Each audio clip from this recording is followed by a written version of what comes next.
Κάθε χρόνο τέτοια εποχή έχουμε τα ίδια.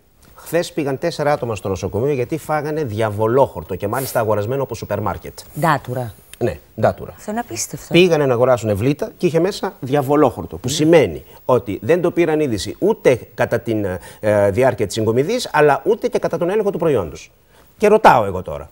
Πώς μπορούμε να το ξεχωρίσουμε? Κοίταξε, Αντώνη, αυτό πρέπει να γίνεται την ώρα του πλησίματος από τις νοικοκυρές. Δεν υπάρχει άλλος τρόπος. Εδώ δεν μπορούν να ξεχωρίσουν τα βλήτα, δεν ξεχωρίσουν τα διαβολόχορτα. Δεν είναι δυνατόν η νοικοκυρά να μπαίνει σε αυτή τη διαδικασία. Αυτό πρέπει να κάνει όμως. Και δεν υπάρχει άλλος τρόπος. Πρέπει να κοιτάξει, να προσέξει το φύλλο και θα παρατηρήσει ότι είναι πιο σκουρόχρωμο, πιο σκληρό, πιο ακαντώδες. Κάτι σαν τη τζουκνίδα, ας πούμε. Ακριβώς. Ναι, περίπου. Όχι ακριβώς. Δηλαδή, δεν είναι ακριβώς σαν την τζουκνίδα, υπάρχει διαφορά. Αλλά πρέπει να μάθει να το. Να σας ρωτήσω κάτι. Ναι. Γιατί λέμε αυτός είναι βλήτο? Έλα,